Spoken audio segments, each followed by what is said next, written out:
You are reading By the Ballot, a Substack from the New South's new generation of Democrats, where we talk about stances, tactics, and news from the left. My name is Matt Royer. The Regressive Evangelism of America, Part 1, Digital Witness.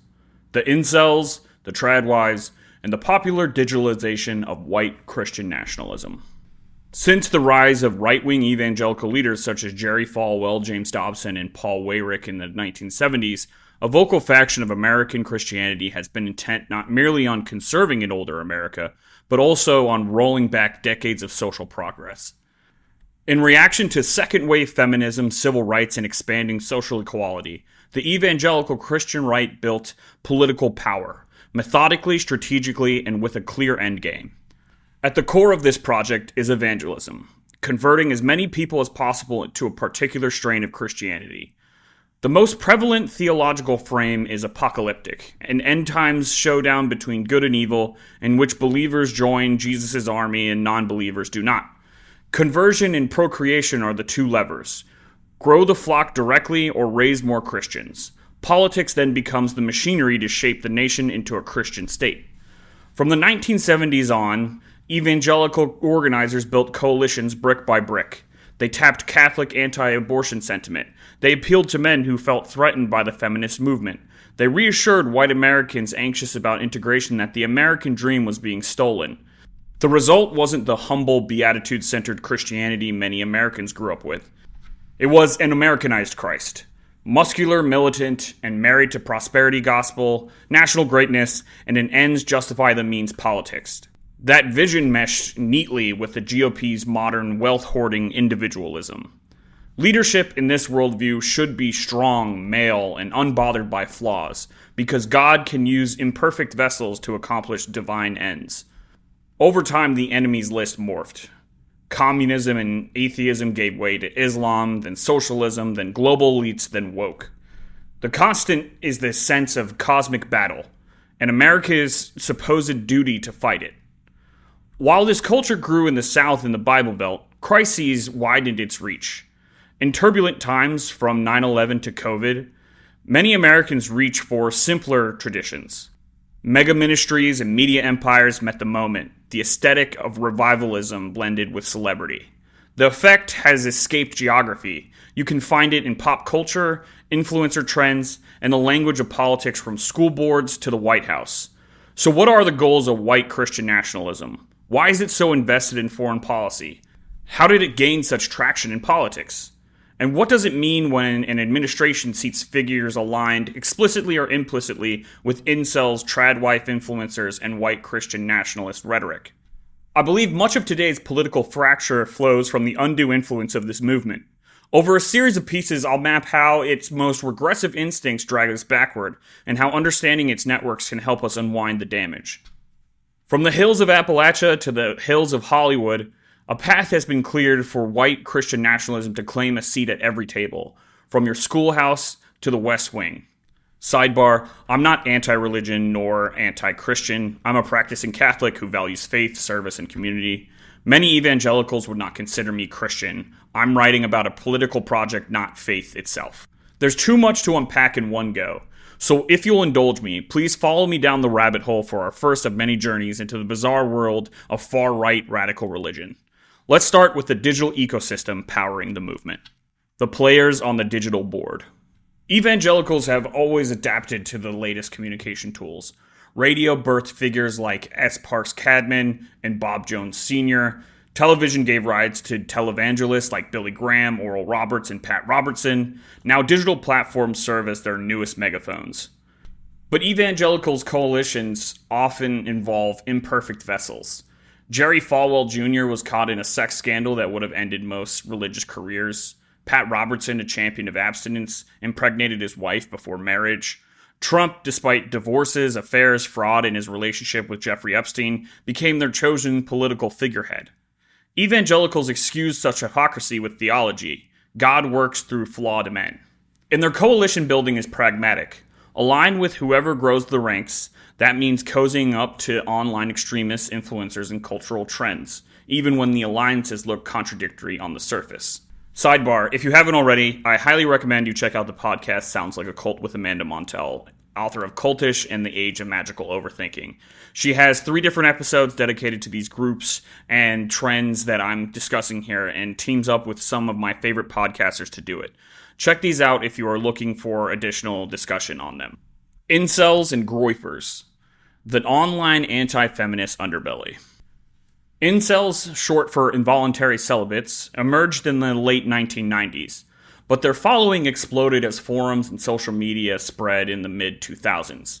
At their core, incels believe that women and modern feminism oppress men, and that violence or coercion against women is a justified means of restoring order.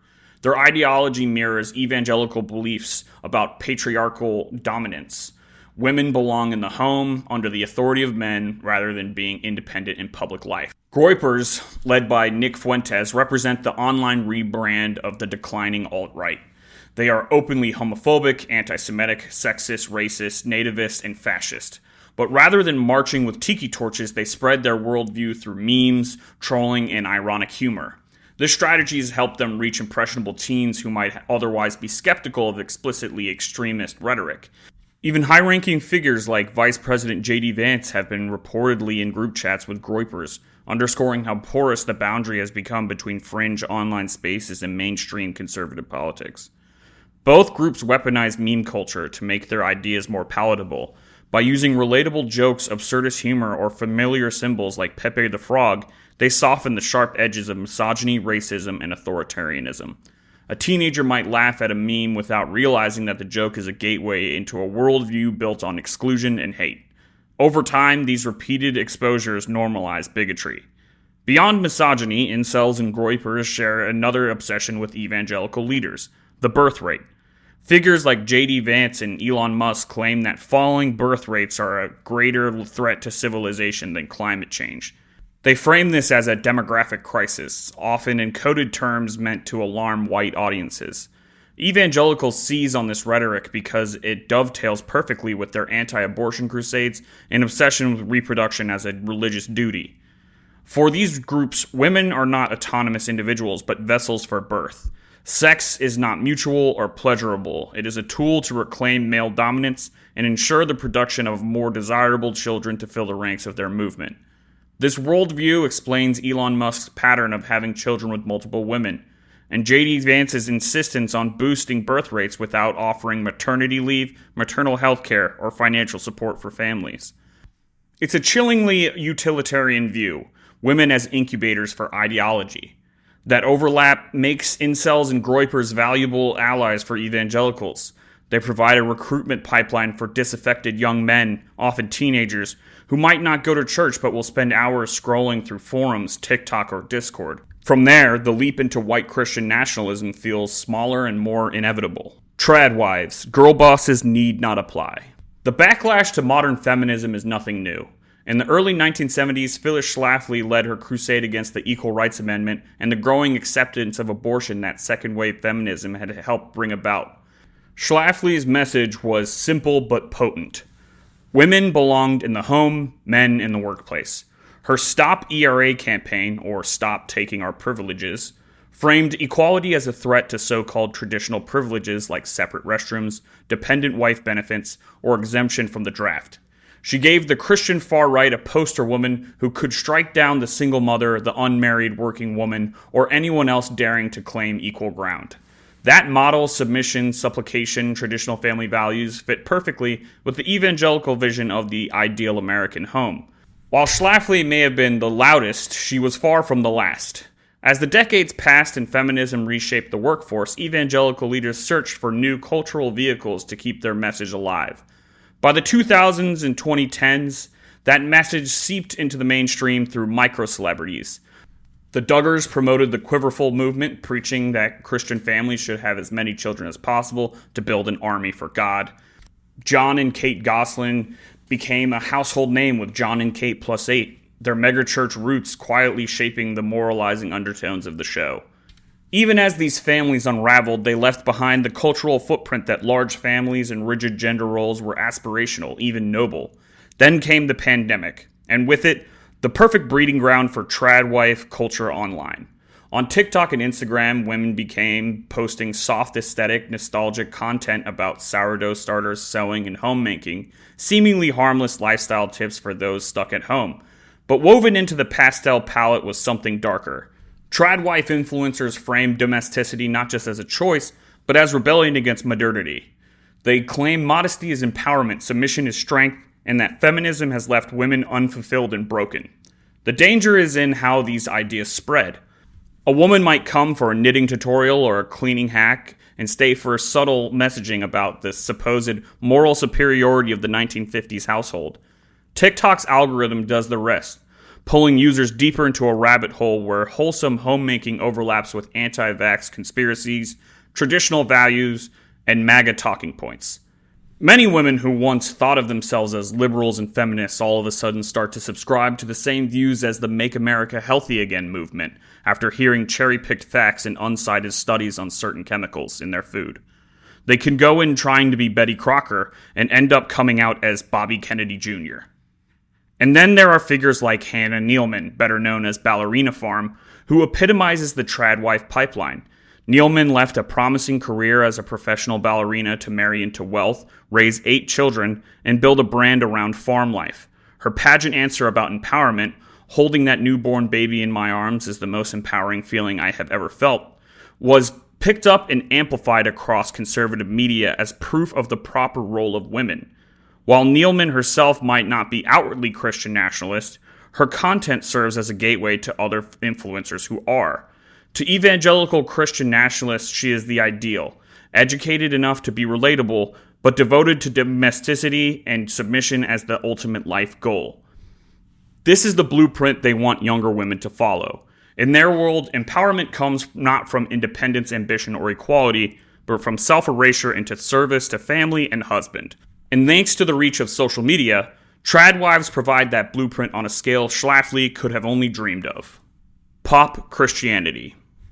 Not all of these influencers have nefarious intentions or set out to align with white Christian nationalist ideology, but the lifestyle choices and rhetoric they promote extend the reach of evangelical culture, often normalizing it in ways that slip under the radar. This isn't new. Since the 1980s and 1990s, mainstream TV has been sprinkled with religious sermons disguised as family lessons.